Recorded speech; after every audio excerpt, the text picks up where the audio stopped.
ஸ்ரீ புருஷோத்தம க்ஷேத்திர மாஹாத்மியம் 12ஆம் அத்தியாயம்.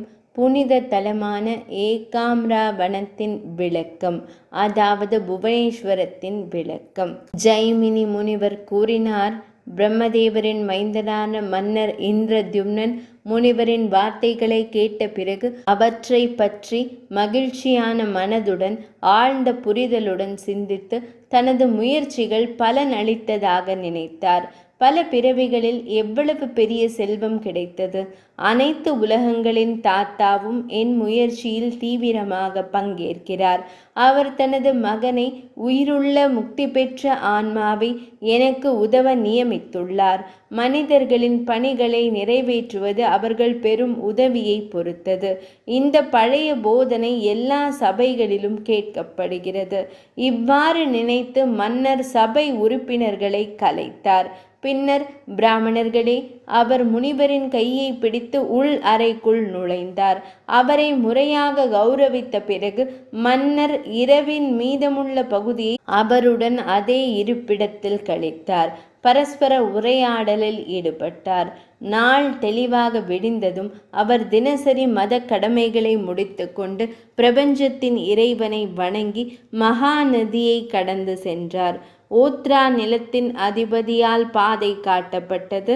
அவர் முன்னால் சென்றார். தனது படையுடன் சேர்ந்து அவர் புனித ஸ்தலமான ஏகாம்ரவனகா நவீன புவனேஸ்வர் நோக்கி சென்றார்.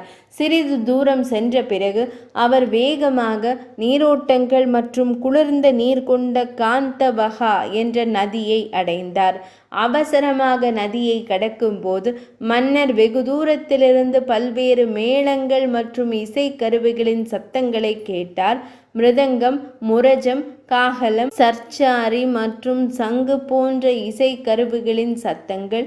அந்த ஒலி கொடிலிங்கேஸ்வரரை அதிகாலையில் வழிபடும் நேரத்தில் உருவாக்கப்பட்டது. அது பெரிய காட்டில் எங்கும் பரவியது.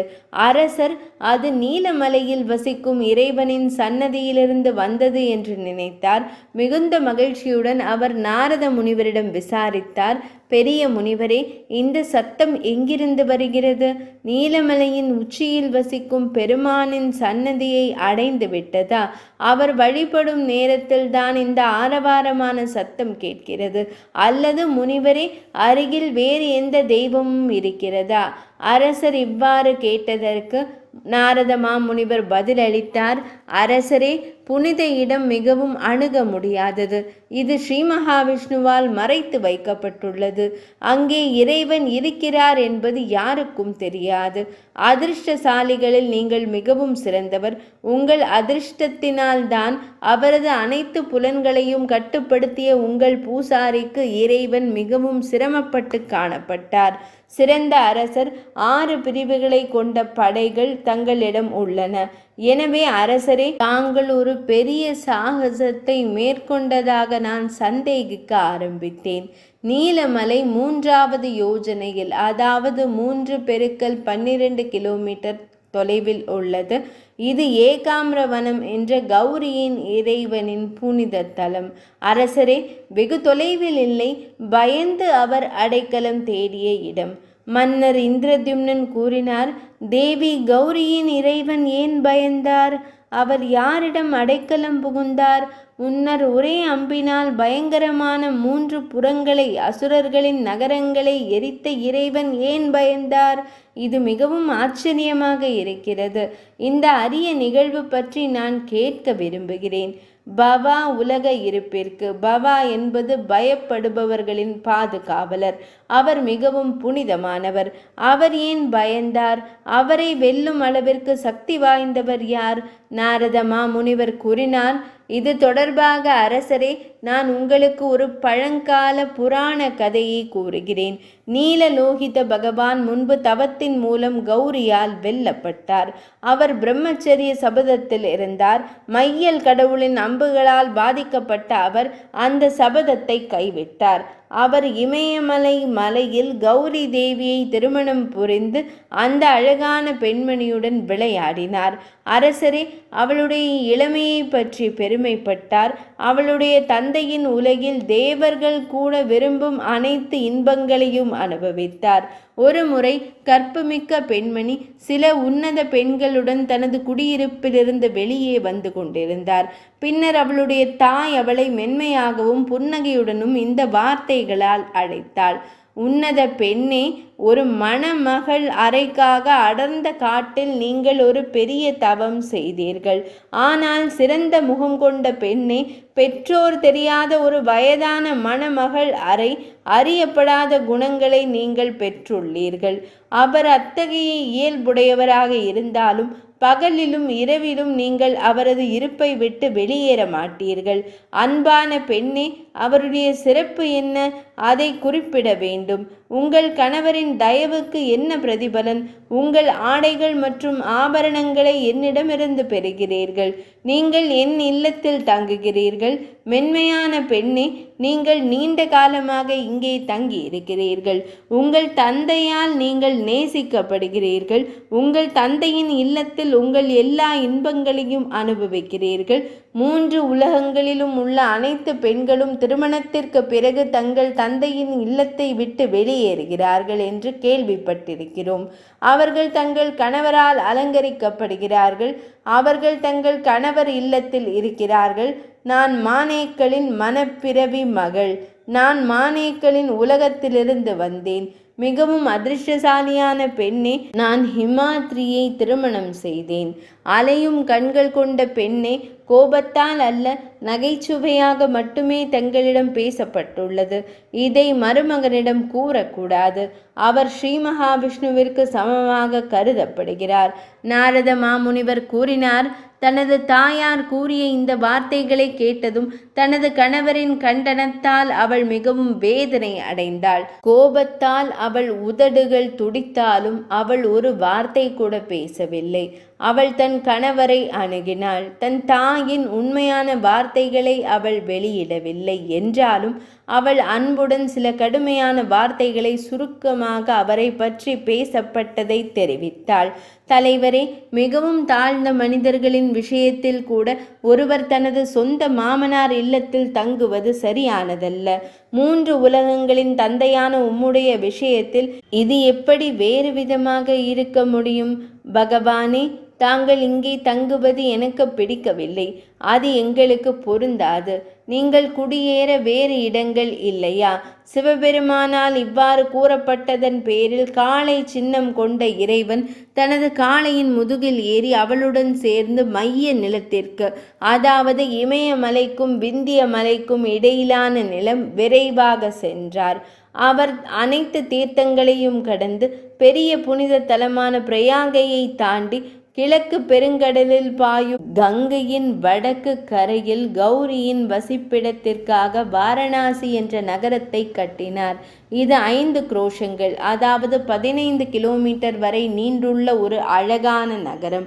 இது அற்புதமான மாளிகைகளுடன் அற்புதமாக உள்ளது. இது நூற்றுக்கணக்கான அரண்மனை கட்டிடங்களையும் ஏராளமான தோட்டங்களையும் பூங்காக்களையும் கொண்டுள்ளது. அங்கு பல தீர்த்தங்கள் உள்ளன. மேலும் இது பல்வேறு வகையான மக்களால் நிறைந்துள்ளது. இந்த அற்புதமான நகரம் சிவன் உத்தரவின் பேரில் விஸ்வகர்மாவால் கட்டப்பட்டது. கங்கையின் புனிதமான மற்றும் குளிர்ந்த அலைகளால் அது பாவங்களை நீக்குகிறது. தங்க கோபுரங்கள் மற்றும் மாளிகைகளால் அற்புதமாக அலங்கரிக்கப்பட்ட இரத்தின தூண்களால் கச்சிதமாக கட்டப்பட்டு அனைத்து விருப்பங்களையும் லட்சியங்களையும் நிறைவேற்றும் அந்த நகரத்தின் நடுவில் பசுபதியான ஈசனார் மதுவை கொன்ற ஸ்ரீ மகாவிஷ்ணுவைப் போல ஸ்ரீதேவியுடன் விளையாடினார். அந்த நகரம் விஸ்வநாதரால், அதாவது ஈசனாரால் ஒருபோதும் விடப்படுவதில்லை. எனவே இது அவிமுக்தா என்ற பெயரால் நன்கு அறியப்படுகிறது. இது மனிதர்களுக்கு ரட்சிப்பை அளிக்கிறது. முன்பு மனிதர்களின் அதிபதியே உலக இருப்புக்கு பயந்தவர்களால் இது நாடப்பட்டது. கௌரி தேவி தன்னை ஒரு சிறந்த முறையில் அலங்கரித்த தனது கணவருடன் அங்கேயே தங்கினார். அரசரே, அவள் தன் தாய் மற்றும் தந்தையை கூட நினைவில் கொள்ளவில்லை. இப்படி பல யுகங்கள் கடந்து சென்றபோது இறைவன் தனது 1,00,00,000 லிங்கங்களை அங்கே நிறுவி கைலாச மலைக்கு சென்றார். அரசரே, அந்த நகரத்தை பல மன்னர்கள் ஆட்சி செய்தனர். முன்பு துவாபர யுகத்தில் அங்கு பொதுவாக காசிராஜா என்றொரு மன்னர் இருந்தார். அவர் கடுமையான தவத்தின் மூலம் தனது மனதில் இந்த நோக்கத்துடன் பகவான் சம்புவை சாந்தப்படுத்தினார். நான் போரில் சிறந்து விளங்குவேன், அரசர்களை வெல்பவன். அச்சுத கிருஷ்ணருக்கு அவருக்கு தலைவர் ஜராசந்தன். சாந்தப்படுத்தப்பட்ட பினாகனை தாங்கிய இறைவன் ஈசனார் அவருக்கு அந்த வரத்தை வழங்கினார். எதிரிகளை அடக்குபவரே, போரில் கம்சனை கொன்றவரே, நீ வெல்வாய். உனக்காக நான் என் உதவியாளர்கள் பிரமதர்களுடன் என் காளையின் மீது அமர்ந்து போரிடுவேன். இது போன்ற ஒரு வரத்தை பெற்ற பிறகு தனது வீரத்தை பெருமையாக கருதிய அந்த வெறித்தனமான மன்னன் சங்கம் மற்றும் சக்கரத்தை ஏந்திய பகவானை ஸ்ரீகிருஷ்ணரை ஒரு போருக்கு சவால் விட்டான். அனைத்திலும் உள்ள ஆன்மாவான அந்த இறைவன் ஸ்ரீகிருஷ்ணர் அந்த வகையான சம்பவத்தை அறிந்து காசிராஜரை கொல்ல தனது சக்கரத்தை அனுப்பினார். மிகவும் கடுமையான தோற்றமுடைய கோபமடைந்த சக்கரம் 1000 சூரியன்களின் பிரகாசத்தை கொண்டிருந்தது. அது ஸ்ரீ மகாவிஷ்ணுவின் மனதின் சக்தியை அறிந்திருந்தது. அது காசிராஜரின் தலையை வெட்டி அவரது படையையும் அந்த நகரத்தையும் எரித்து சாம்பலாக்கியது. அந்த மிகவும் வன்முறையான செயலை கண்ட பசுபதி ஈசனார் கோபமடைந்தார். தனது கணங்களால் சூழப்பட்டு தனது காளையின் மீது அமர்ந்த பினாகத்தை தாங்கிய இறைவன் அதை நோக்கி விரைந்தார். பின்னர் சம்பு ஆரம்பத்தில் சுதர்சன சக்கரத்தை பார்த்து அதன் முன் தனது பாசுபத ஏவுகணையை ஒரு அபசகுண பேரழிவை போல ஏவினார். முன்னர் சம்பு ஸ்ரீ மகாவிஷ்ணுவிடமிருந்து ஒரு வரத்தை பெற்றிருந்தார். அவர் தனது பக்தியால் மகிழ்ச்சி அடைந்தார். உங்களால் நினைவு கூறப்பட்டவுடன் நான் உங்கள் ஏவுகணையை ஊக்குவிப்பேன். ஆனால் நீங்கள் எனக்கு எதிராக சென்றால் அது பளபளப்பற்றதாக மற்றும் பயனற்றதாக மாறும். பொதுவாக பயங்கரமான இந்த பாசுபத ஏவுகணை பயனற்றதாக மாறியது. வாரணாசி எரிக்கப்பட்ட போது காளை கொடியுடன் கூடிய இறைவன் பயந்தார். பின்னர் அவர் அனைத்து உலகங்களுக்கும் காரணமான ஆதி புருஷோத்தமரை புகழ்ந்தார். மகாதேவர் பிரார்த்தனை செய்தார். நாராயணரே, உங்களுக்கு வணக்கம். பரமாத்மாவே, உன்னதமானதை விட பெரியவரே, இருப்பு, அறிவு மற்றும் பேரின்பத்தின் பண்புகளை உடையவரே, களங்கமற்றவரே, பிரபஞ்சத்தின் காரணமே, பல்வேறு குணங்களின் மூலம் படைப்பு முதலியவற்றை செய்யும் தலைவரே, உமது சொந்த மாயையால் மறைக்கப்பட்ட தலைவரே, சுய ஒளி கொண்டவரே, தமக்கு வணக்கம். நீங்கள் உள்ளேயும் இல்லை, வெளியேயும் இல்லை. தாங்கள் தொலைவில் இருக்கிறீர்கள், அருகில் இருக்கிறீர்கள். தாங்கள் கனமாகவும் லகுவாகவும் இருக்கிறீர்கள். தாங்கள் உறுதியானவர், தாங்கள் சிறியவர், தாங்கள் மிக பெரியவர். தங்களுக்கு வணக்கம். ஒப்பற்றவரே, காலம் வடிவத்தின் உள்ள அந்த இறைவனுக்கு வணக்கம். யாருடைய பக்கவாட்டு பார்வை கோடிக்கணக்கான 4 முக கடவுள்களையும் பிரம்மாக்களையும் ஏன் பிரார்த்தனை உருவாக்குகிறது என்பதற்கான அழகான வசீகரம். பிரபஞ்சத்தின் ஆன்மாவான அதன் உடல் அளவிட முடியாதது. அதன் முடி ஒவ்வொன்றுக்கும் பல பிரபஞ்ச முட்டைகளை தாங்கும் அந்த இறைவனுக்கு வணக்கம். இறைவரே, உமது சொந்த கால அளவீட்டின்படி பிரம்மதேவரின் தோற்றம் மற்றும் கலைப்பு, அதாவது பிறப்பு மற்றும் இறப்பு ஆகியவற்றை தாம்தான் ஏற்படுத்துகிறீர். மேலும் மன்வந்திரத்தின் காலங்களையும் குறிக்கிறீர்.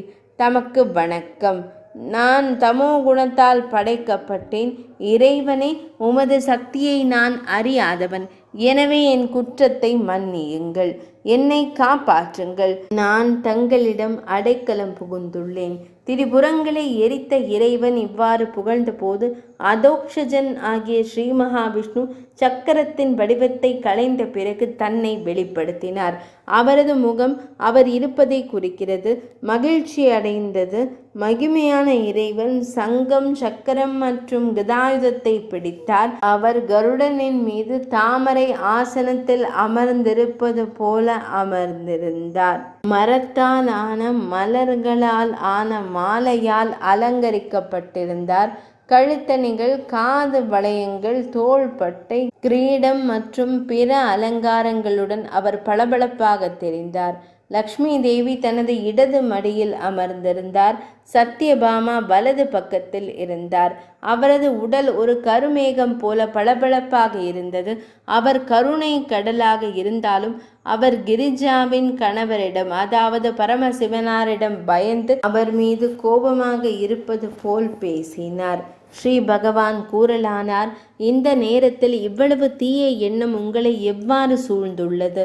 சம்பு தேவரே, அதாவது ஒரு முக்கியமற்ற அரசரின் பூச்சிக்காக நீங்கள் என்னுடன் சண்டையிட வந்திருக்கிறீர்கள். என் சக்திக்கு எத்தனை உதாரணங்கள் உங்களுக்கு தெரியாது? ஈசனாரே, உங்கள் பாசுபத ஏவுகணையை சூரர்களாலும் அசுரர்களாலும் வெல்ல முடியாது என்பது உண்மைதான். சக்கரம் என் கோபத்தின் ஒரு வடிவம். அது உன்னை கூட விட்டுவிட முடியாது. தம்மை தவிர என்னை புறக்கணித்துவிட்டு உலகில் யார் அலைவார்கள்? தாங்கள் முன்பு பல தவங்களை செய்ததன் மூலம் என் உடலில் இருந்து என் வடிவமாக தாங்கள் அதிக பலத்தை பெற்றிருக்கிறீர்கள். இப்போது நீங்கள் கௌரி தேவியுடன் நீண்ட காலம் விளையாட விரும்பினால், இந்த வாரணாசி நகரம் நீண்ட காலம் இருக்க வேண்டும் என்று நீங்கள் விரும்பினால் பின்வருவனவற்றை செய்யுங்கள். தெற்கு கடலின் கரையில் என் பெயரால் நன்கு அறியப்பட்ட ஒரு புனித தலம் உள்ளது, அதாவது ஸ்ரீ புருஷோத்தம். இது நீலமலையால் அலங்கரிக்கப்பட்டுள்ளது. இது விராஜ மண்டலா நவீன எஜ்பூர் வரை 10 யோஜனை, அதாவது 10x12 120 கிலோமீட்டர் வரை நீண்டுள்ளது. சித்ரோத்பலா நதி வரை புனித தலம் படிப்படியாக புனிதமாகிறது. தெற்கு கடல் வரை, அதற்கு அப்பால் உள்ள பகுதி படிப்படியாக மேலும் மேலும் சிறந்ததாக புனிதமானதாக மாறி வருகிறது. நீலமலை முக்தியை அருளும். அங்கு எனது சிலை நீலக்கல் இரத்தினங்களால் ஆனது. நான் அங்கு 4 உடல்களில், அதாவது ஜெகநாதர், பலபத்ரா, சுபத்ரா மற்றும் சுதர்சனம் நிலைநிறுத்தப்பட்டுள்ளேன். அதன் வடக்கே ஏகாம்ரகம் என்ற காடு உள்ளது. திரிபுரங்களை அழிப்பவர்களே, தேவி பார்வதியுடன் பயமின்றி அங்கேயே இருங்கள். அனைத்து உலகங்களையும் படைத்த சுயமாக பிறந்த இறைவனால் என் கட்டளைப்படி நீங்கள் 1 கோடி லிங்கங்களின் அரசராக முடிசூட்டப்படுவீர்கள். இந்த தீர்த்த மணிகர்ணிகா அனைத்து தீர்த்தங்களையும் கொண்டுள்ளது. உங்கள் அகங்காரத்தை, அதாவது அகங்காரம் மற்றும் பெருமையை இங்கேயே கைவிட்டு உங்கள் அனைத்து ஆதரவாளர்களுடன் செல்லுங்கள். நாரத மாமுனிவர் கூறினார். வாசுதேவரால் இவ்வாறு கூறப்பட்ட போது 3 கண்களை கொண்ட இறைவன் தலையை குனிந்தார். மதுவை கொன்றவரிடம் பய பக்தியுடன் கைகளை இணைத்து பேசினார். மகாதேவர் கூறினார், தேவர்களின் பிரபுவே, பிரபஞ்சத்தின் பிரபுவே, தலைவரே, உம்மை வணங்குபவர்களின் வேதனையை போக்குபவரே, பகவானே, உம்முடைய கட்டளையை நிறைவேற்றுவதே எனது நலனுக்கு காரணமாகும். உலகங்களின் பிரபுவே, என் முட்டாள்தனத்தால் பகவானே நான் ஆணவத்துடன் இருந்தேன். அங்கே தலைவரே, தம்முடைய சொந்த ஆசீர்வாதமே என் நிலையற்ற தன்மைக்கு காரணம்.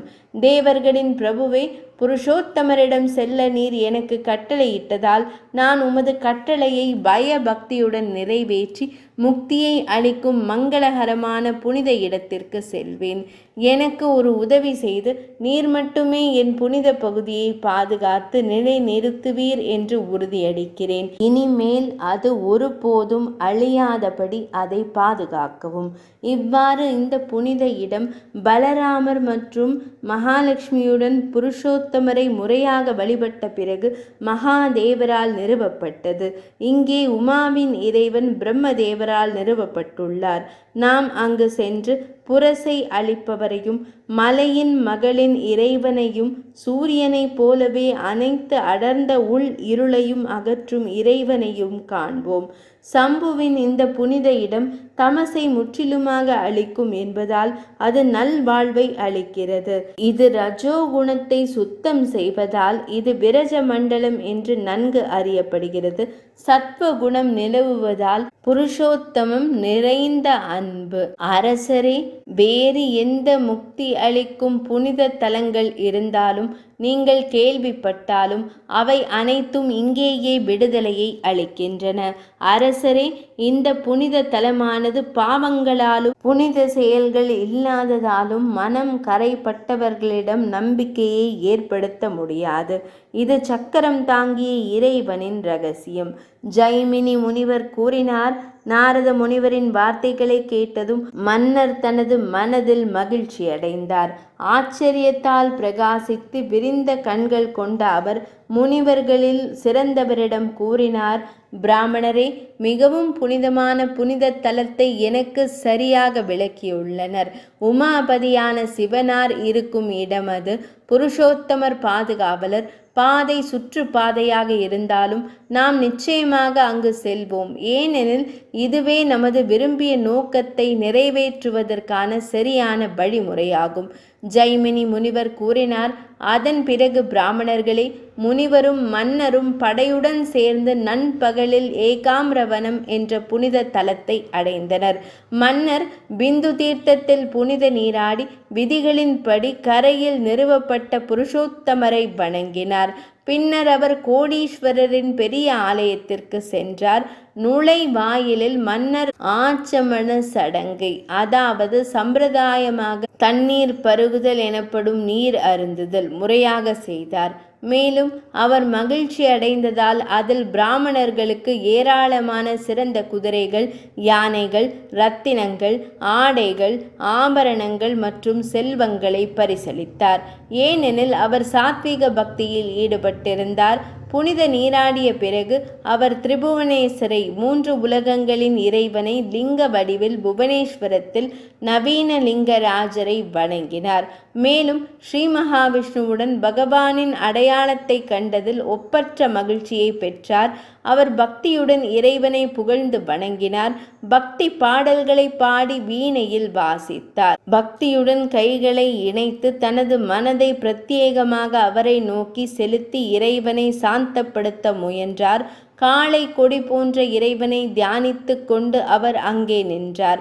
பின்னர் 3 கண்களை கொண்ட பரமேஸ்வரர் பிராமணர்களை மகிழ்ச்சியடைந்தார். ஒவ்வொரு வார்த்தையின் ஒவ்வொரு எழுத்தையும் தெளிவாக வெளிப்படுத்தியதன் மூலம் இறைவன் அரசனிடம் நேரடியாக பேசினார். கோடிலிங்கேஷர் கூறினார். அரசரே, இந்திரத்யும்னரே, உன்னை போன்ற ஒரு வைஷ்ணவன் பூமியில் மிகவும் அரிதானவன். சிறிது காலத்திற்கு பிறகு உங்கள் ஆசை முழுமையாக நிறைவேறும். இதை கூறிய பிறகு சம்பு அரசரின் முன்னிலையில் மறைந்து விட்டார். பின்னர் அவர் நாரத முனிவரிடம் கூறினார். மிகவும் அதிர்ஷ்டசாலியே, ஸ்ரீ மகாவிஷ்ணுவின் உடலான அந்த புனித தலமான ஸ்ரீ புருஷோத்தமத்தில் குதிரை வேள்வியுடன் சுயமாக பிறந்த இறைவனால் கட்டளையிடப்பட்டதை செய்யுங்கள். உட்புற பலிபீடம், அந்தர வேதி மிகவும் புண்ணியமானது. அது ஸ்ரீ மகாவிஷ்ணுவின் இதயம் போன்றது. அதை பாதுகாப்பதற்காக நான் 8 வடிவங்களில் நிறுவப்பட்டுள்ளேன். நீலகண்டனாகிய நான் தேவி துர்க்கையுடன் சங்கு போன்ற புனித இடம் நுனியில் நிறுவப்பட்டுள்ளேன். புகழ்பெற்ற பிராமணரே, இந்த அரசரை அந்த இடத்திற்கு அழைத்து செல்லுங்கள். இப்போது நீலக்கல் உடலுடன் கூடிய ஸ்ரீஹரி மறைந்து விட்டார். என் கட்டளைப்படி ஸ்ரீ நரசிம்மரின் சன்னதியை அங்கே கட்டுங்கள். அங்கே எங்கள் முன்னிலையில் சிறந்த மன்னர் 1000 குதிரை யாகங்களை செய்யட்டும். அந்த யாகங்களின் முடிவில் சிறந்த பிராமணரே, களங்கமற்ற மற்றும் பிரம்மனின் வடிவம் கொண்ட அந்த அற்புதமான மரத்தை அவருக்கு காட்டுங்கள். விஸ்வகர்மா அதிலிருந்து 4 சிலைகளை செதுக்குவார். அவை நிறுவப்படும் நேரத்தில் பிரம்மதேவரே வருவார். இதனால் இந்த மன்னர் குதிரை யாகங்கள் மூலம் ஸ்ரீஹரியை வணங்குவதன் மூலம் தனது பாவங்களை போக்குவார். அவர் 1000 ஆண்டுகள் தொடர்ந்து ஸ்ரீஹரியை வணங்கட்டும். அதன் ஒரு முனையில் அவர் அனைத்து உலகங்களுக்கும் ஆதரவானவரும் அனைத்து பாவங்களையும் அளிப்பவருமான இறைவனை காண்பார். அவரை தரிசிப்பவர்களுக்கு மர வடிவிலான இறைவன் முக்தியை வழங்குவார். பிரம்மதேவரோ, நீங்களோ, நானோ அவரது செயல்களை அறிய மாட்டோம். அவர் தனது கட்டளைகளை பக்தியுடன் நிறைவேற்றுவதன் மூலம் மட்டுமே மகிழ்ச்சி அடைவார். நாரத முனிவர் பிரபஞ்சத்தின் தந்தையான மகாதேவரை வணங்கினார். பய பக்தியுடன் கைகளை இணைத்து அவர் கூறினார், தலைவரே, பகவானே, உம்மால் கட்டளையிடப்பட்டதை நான் நிறைவேற்றுவேன். பிரம்மதேவரும் இதையே எனக்கு செய்துள்ளார். பிரம்மதேவரும், தலைவரே, பகவானே, உச்ச சௌதத்திலிருந்து வேறுபட்டவர்கள் அல்ல. இந்த அரசரின் அதிர்ஷ்டம் உண்மையில் மிக பெரியது. உங்கள் மூவரின் ஆசீர்வாதங்களை மன ரீதியாக கூட சிந்திக்க முடியாது. அனைத்து உயிரினங்களையும் புனிதப்படுத்துபவரான இந்த இறைவன் அவருடைய மகத்துவத்தை நினைத்து கூட பார்க்க முடியாதவர். அவரது சங்கத்தால் தீயவர்கள் கூட உலக இருப்பு என்ற கடலை கடக்க முடியும். இறைவன் எவ்வளவு பக்தியுடன் இருக்கிறார் என்பதன் மூலம் அது அறிவிற்கு எட்டாதது. வேத வசனங்களையும் பிற செயல்களையும் திரும்ப திரும்ப கூறுவதன் மூலம் மக்கள் நீண்ட காலமாக அதற்காக தொடர்ந்து பாடுபடுகிறார்கள். ஆனால் ஒரு அற்பமான நபர் கூட சிரமமின்றி முக்தியை அடைகிறார். பால் மற்றும் பால் பொருட்களை விற்று தங்களை பராமரித்து கொண்ட மாடு மேய்ப்பவர்கள் இல்லத்திற்குள்ளேயோ அல்லது காடுகளில் அலைந்து திரிந்தும் காட்டு விளை பொருட்களின் வழியாக தங்களை பராமரித்து கொண்டோ மையல் விளையாட்டுக்களை அனுபவித்து விடுதலை அடைந்தனர். ஸ்ரீகிருஷ்ணரை எப்போதும் வெறுத்து சண்டையிட்ட சிசுபாலன் சபை மண்டபத்தின் நடுவில் கூட முக்தியை அடைந்தான். வேடன் ஸ்ரீகிருஷ்ணரின் இதயத்தை துளைத்து அடைய மிகவும் கடினமான இலக்கை அடைந்தான். முன்பு ஒரு கூன் முதுகு கொண்ட கன்னி அவனை அவன் ஆடைகளால் தன் இல்லத்திற்கு இழுத்துச் சென்று அவனுடன் மகிழ்ந்தாள். ஆனால் அவனை தியானிக்கும் தெய்வீக கன்னிகைகள் அவனை பிடிக்கவே இல்லை. முன்பு வேதங்களை நன்கு அறிந்த அவனுக்கு நெருக்கமான ஒரு சிறந்த பக்தனாக இருந்த ஒரு பிராமணனுக்கு அல்ல, ஆனால் வெகு தொலைவில் இருந்த ஒரு சண்டாளனுக்கு இறைவன் முக்தியை வழங்கினார். இறைவன் தனது மாயையின் மூலம் பிரம்மதேவரை போலவே உங்களையும் ஏமாற்றலாம். கௌதம முனிவரில் தொடங்கி பலர் இன்னும் உடல்களின் அடிமைத்தனத்தில் இருக்கிறார்கள். துறவரம் செய்யும் போது அதிக துன்பத்தை அனுபவிக்கிறார்கள். அவர்கள் தங்கள் பிரம்மச்சரிய சபதத்தை பற்றி கொண்டு கல்பத்தின் இறுதி வரை இருக்கிறார்கள். இது இப்படித்தான், அது அப்படித்தான் என்று சொல்வதன் மூலம் அவனுடைய செயல்களை புரிந்து கொள்ளவோ அல்லது வெளிப்படுத்தவோ முடியாது. இந்த மிகவும் புத்திசாலியின் நடத்தையை அதிக முயற்சி அல்லது நீண்ட கால போக்கில் கூட வரையறுக்க முடியாது. கற்றறிந்த மனிதர்களின் விடுதலைக்காக வேத நூல்களில் பல வழிகள் பரிந்துரைக்கப்பட்டுள்ளன. அவர்களில் பலர் தியாகம் மூலம் வழிபடுகிறார்கள். ஆனால் எல்லாவற்றிலும் மிகச் சிறந்த வழி புருஷோத்தமனில் வசிப்பது. இது ஒரு சிறந்த துணையை போல இறைவனுடன் சாயுஜ்யத்தை அடைய நிச்சயமாக உகந்தது.